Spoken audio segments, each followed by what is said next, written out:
Fala, terráqueos! Que prazer tê-los aqui no canal novamente. Não se esqueça de se inscrever no canal, não se esqueça de dar o seu likezinho e, acima de tudo, compartilhar esse canal, tá bom? Muito legal ter vocês aqui. Hoje eu vou falar um pouquinho sobre Noé, mais um pouco, né? Que no último vídeo eu falei sobre Noé, um homem que Deus escolheu para si, mas eu queria dar um destaque aqui de uma coisa importante, né?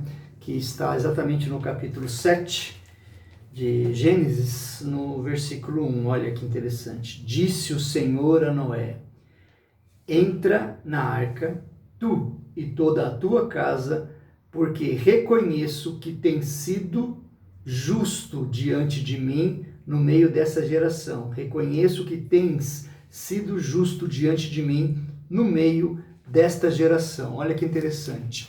Deus vai abençoar Noé pela sua obediência, e os seus familiares, eles vão entrar na arca com Noé por causa da justiça que Deus estabeleceu pela obediência de Noé. Isso é muito interessante.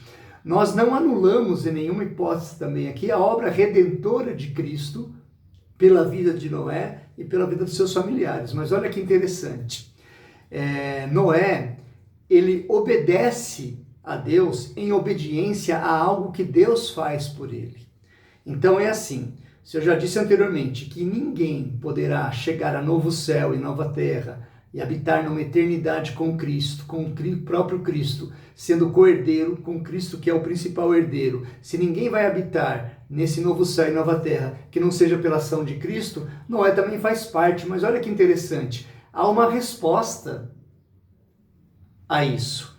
Quando Deus trata uma pessoa, quando Deus regenera uma pessoa, através da ação do seu Santo Espírito, essa pessoa modifica. Então, qual é o quadro que nós tínhamos lá? A geração toda ali estava perdida, ela estava lutando contra Deus, afrontando a Deus, porque todo o pecado afronta a Deus.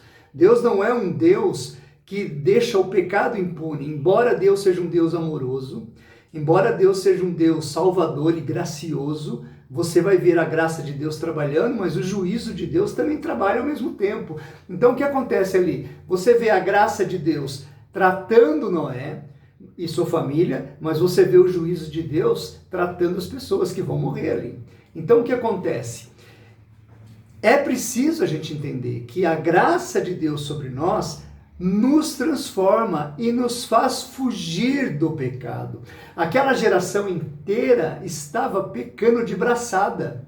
Aliás, ia continuar de braçada, mas aí ia morrer afogado, né? Mas eles estavam de braçada com o pecado, afrontando Deus o tempo todo, ao ponto de Deus dizer: eu não vou mais habitar com essas pessoas não terão mais permanência aqui, eu vou restabelecer tudo. Por quê? Porque o pecado deles me afronta o tempo todo.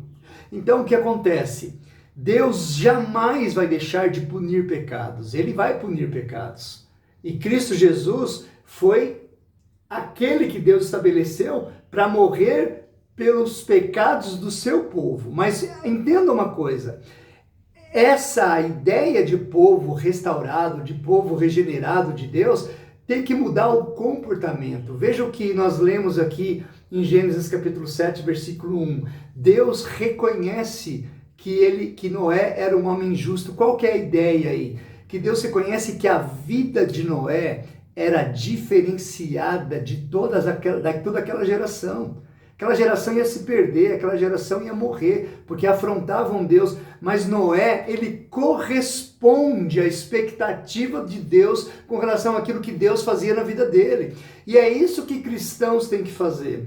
Nós temos que corresponder à expectativa de uma regeneração que foi feita em nossa vida. Nós estávamos mortos em delitos e pecados, agora Deus nos regenera através do Espírito Santo e nos dá capacidade de obediência. O que é isso? É o famoso processo de santificação que a gente vive.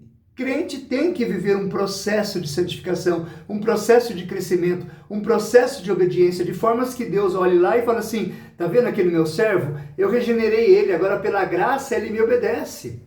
Não é isso claramente que Jesus vai dizer? Aquele que tem os meus mandamentos e os guarda e os obedece, esse é o que verdadeiramente me ama. e ele será amado do meu Pai também, e eu também o amarei. Há uma comunhão verdadeira aí entre Deus Pai, Deus Filho e você, que é o resgatado, o filho adotado, que agora faz parte desse povo. Então você tem que ser um tipo, e eu temos que ser um tipo de Noé, nesse sentido de quê? De serem reconhecidos por Deus, que a graça de Deus trabalhou em nós e trabalha em nós para que a gente seja obediente.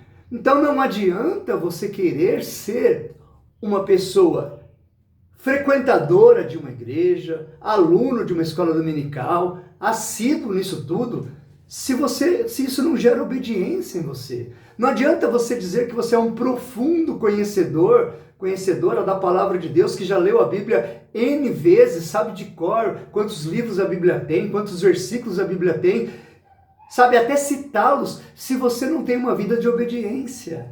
Porque é isso que Deus espera de nós.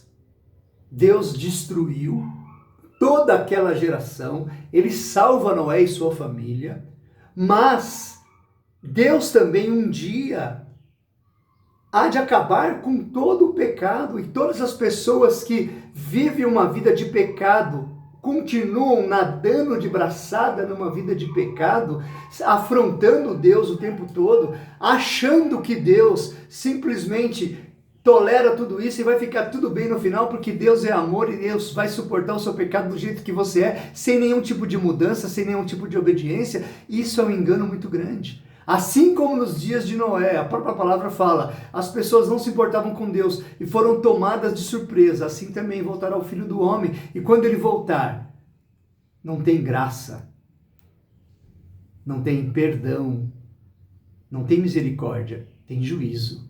Aí ele vai exercer juízo sobre todos aqueles que o negaram, sobre todos aqueles que o rejeitaram, sobre todos aqueles que, como nos dias de Noé, viveram uma vida conforme a sua vontade, para o seu eu e não para Deus. Então, pense nisso, caminhe comigo nisso, e com isso a gente vai encerrar. Não basta você dizer que você é um cristão, você precisa viver como um cristão. Que Deus abençoe muito a sua vida. Forte abraço.